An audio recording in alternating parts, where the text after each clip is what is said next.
Hello and welcome back to another episode here on the Minecraft Let's Play. Today we are starting off as usual inside of our base because I'm going to talk about what we are going to do for future projects. We have my sort of ID board here that you have seen before. I've used it a couple of times now, and I've gotten a lot of projects down here, as you can see. I'm going to go a little bit closer so it's a little bit easier to read. And what we are going to go for today is that we are going at the end goal, which is an end hub. I really enjoy building in the end of for some sort of reason, and I really enjoy using the middle island where the dragon roosts and everything to make nice things there. I don't know what it is, but I really like it, and I decided that this was finally time for me to make a nice place over there in this world. And to get to our end hub goal, we need a lot of items. For that, I'm going to need to make a ghast farm with a skeleton skull farm. We're going to make a blaze farm. We're going to make a flower farm, skulk farm, and skulk vein farm. And maybe those two are not going to be farms right now because I found another way to get a lot of skulk and a lot of skulk vein. So maybe not farms yet. I maybe use them in the future when I need more of these blocks because I really want to build with them. But all of the other things we are going to do in the future episodes. Maybe not all of them in one episode, that's a little bit too much. We are going to focus on the easiest one, and this is the flower farm today. And I have all of the materials on me already. I have built a similar design that I've used before. I've just tweaked it a little bit, made it a little bit more efficient and everything. So I'm going to go out in search for a flower forest, and we'll see each other once I'm over there. Now then, I've located a flower forest a couple of 100 blocks away from our base, and I really love this area. I usually love flower forests so much because they are very colorful and everything. This one is not a lot of flowers though when you look at it, but I want to show you the area, and I'm going to use the free cam mod so you can get a little bit of more of an overview. We have my portal there over there with my character, and then we have this large amount of flower biome. We have a meadow over there as well. I could of course have used one there, but then we wouldn't have gotten all of the types of flowers.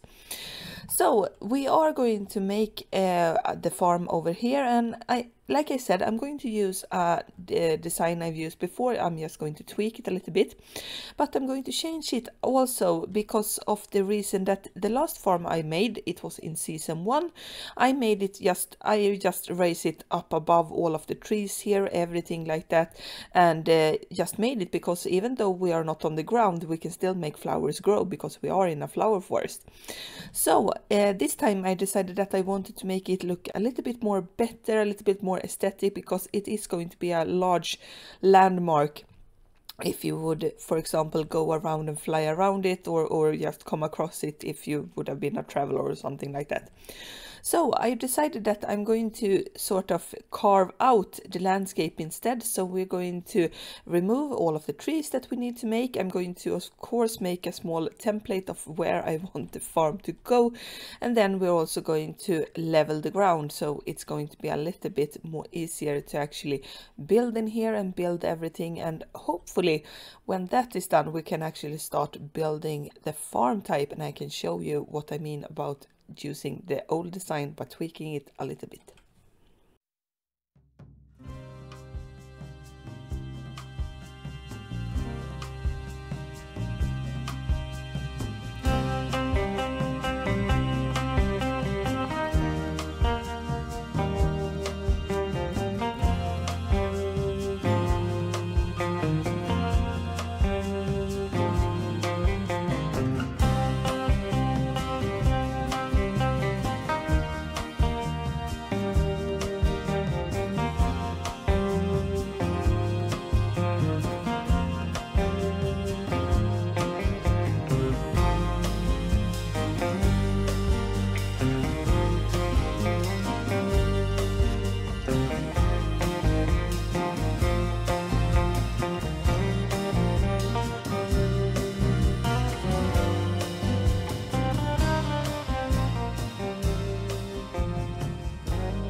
we're back after the time lapse and progress has been made around here.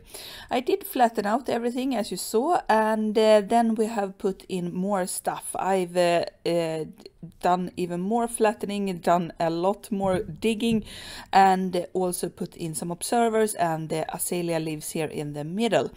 And it's only to sort of try and mark out so I could easier do some of the stuff.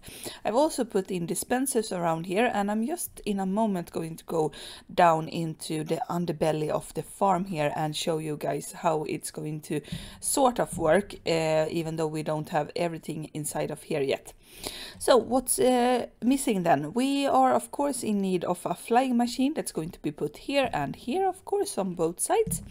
And it's only because you can't, it's easier to make two small ones than trying to make one big, because I'm not very good at flying machines. So I'm going to use the model I know, and we're going to make it just 8 in wide here. But what happens then when I'm going to try and explain it is that we have flying machines. They are going to go back and forth, and they're going to of course trigger the observers. What happens then is that when the observer triggers, it's going to send out a signal, and we have redstone here that goes down into the down below. And down here I have a very long signal of delayed repeaters that goes into this these two dispensers. Inside the dispensers we have some bone meal. As of this moment I have just a little bit so I can demonstrate what's going to happen. When we get a signal up here, and I'm just going to put down one of these, it's going to take a little while, and then we're going to get some new bone meal that gets pushed in here, and I've got some company. I don't want those guys here, so we're going to go away. I think it's the third patrol now that's gotten in a short time. I think they are not happy with me having my base down below, because they can't spawn there, so they spawn a lot when I'm up here instead. Okay, so back to explanation. As you saw, we got a lot of grass and we got some flowers as well. And what happens is when we have the flying machine, it has gone past. It takes a little while, it grows up grass and everything, and it's of course going to do this for each and every one of the observers, because we have a corresponding dispensers down below. It's going to go all the way over there and come back, and then it's going to sweep up everything and remove it, put in new stuff and go back here. And then on the outside I'm going to push in some, or put in some glass tubes.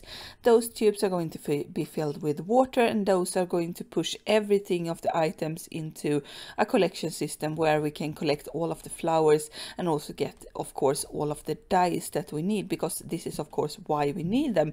We need a lot of dyes, and I want to make the flower farm for that.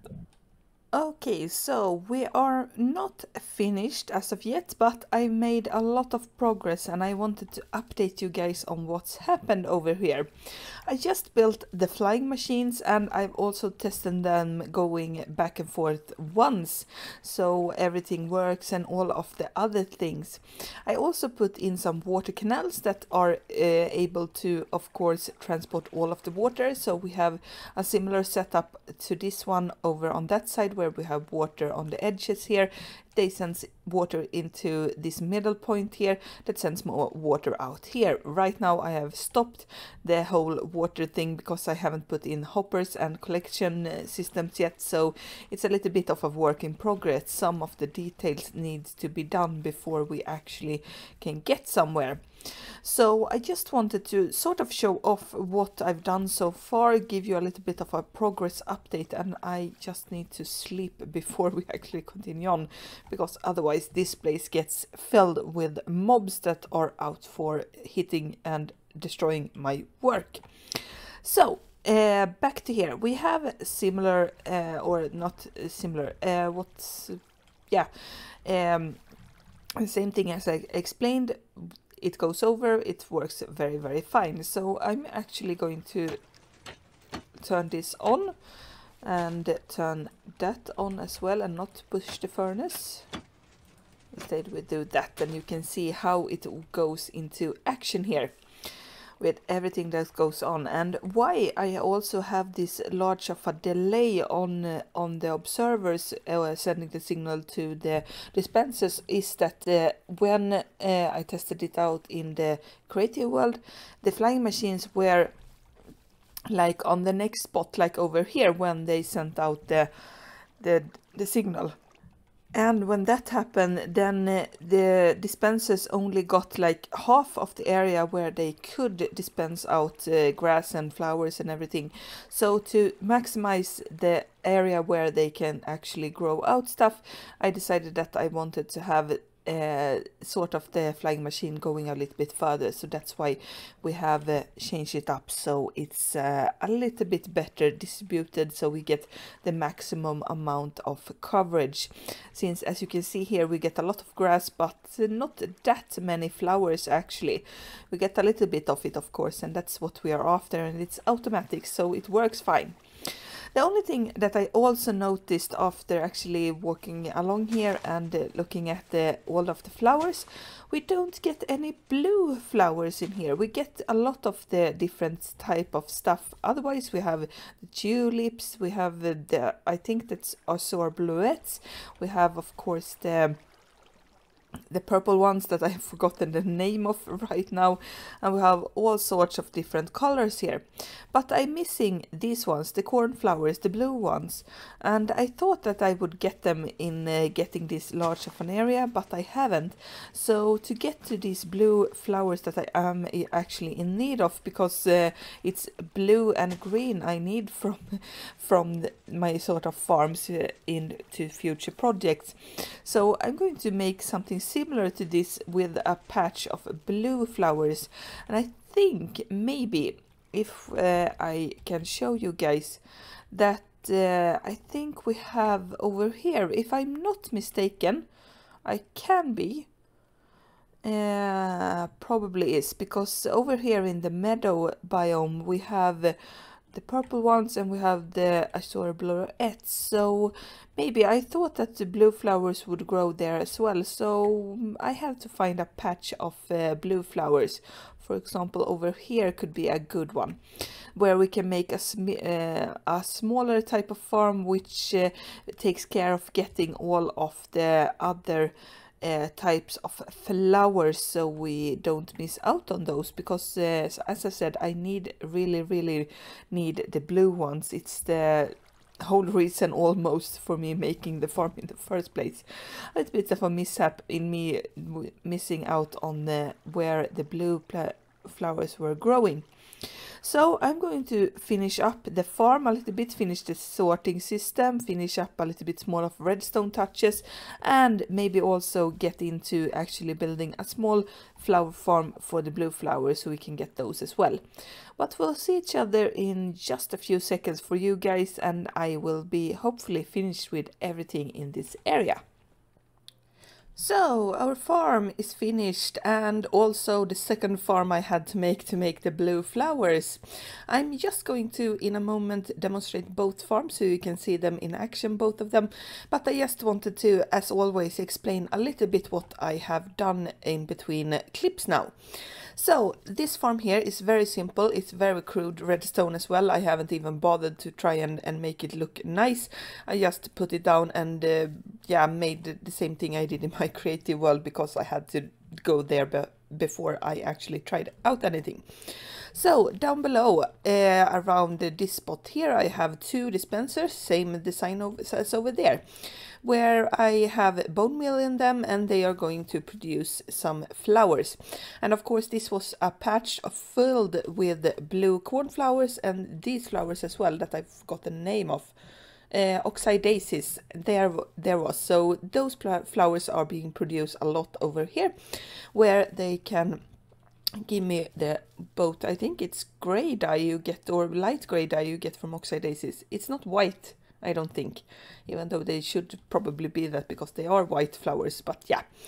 So what happens is that I have this hooked up to some redstone, and of course you can see here that when we close off the redstone torch here, the flushing of the water is going to go, so we collect all of the flowers over here, and that's going to happen at the same time, because I have this here connected to the dispensers down below. They go down here, and then I have a regular hopper clock over here where we can just get the whole thing started. So if I put this on and I open up everything, you can see here that we get just enough time for the dispensers to go off and the water to flush everything away.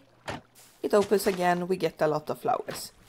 I'm going to leave that there so it produces a lot of things. I had this going for like 5 or 10 minutes, and we have around almost 3 stacks of blue cornflowers, so it's a very, very good and nice working farm. The second thing I did was, of course, to finish off the big farm, today's project focus. And what I did was, of course, to put in a sorting system. No, not sorting. Collection system. So regular hopper here, water going into that, and a chest underneath it.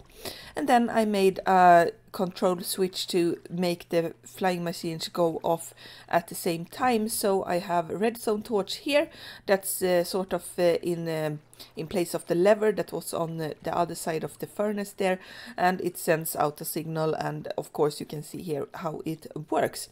But then when I put this down, we can get the flying machines going, and the machine is going in the mode where they can just send flying machines back and forth all the time. And I used the same principle as on over that farm. I had redstone going over here that turns off the redstone torches, and that's everything mostly. This works very well, and yeah, it takes a lot of time because I decided to go for long rather than wide, but I think it works.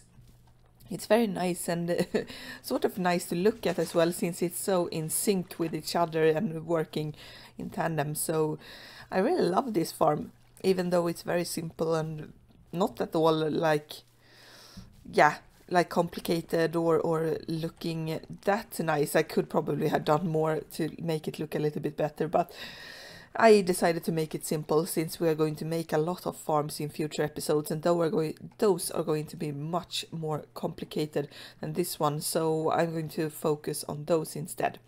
And now we're going to see some flowers come here, because they are soon going to, I think they are already returned, so after a little while we're going to get, there they come. They get in each of the corners over there, because they sends out a little bit of a ricochet, so it sends out, so when flowers come here with a speed, they go over to that side, and sort of pendles a little bit until they go into the middle here. But it's just to put down there, and yeah, everything works nice here. As I've said, it's a really good farm, I think. Now we can get all of the dice that we need, and with that I'm going to end the episode over there. I'm just going to shut off our other farm so I don't run out of bone meal, because that's my biggest concern right now. I don't have a lot of bone meal to go around. I need to do something about that as well, so I can get a lot of more bone meal in my systems. But with that, I hope you have enjoyed this episode. I know I did, and if you did enjoy it, I recommend you to subscribe to the channel so you don't miss future episodes. Also leave a like and a comment, I would really appreciate it. We'll see each other in the next episode. Goodbye.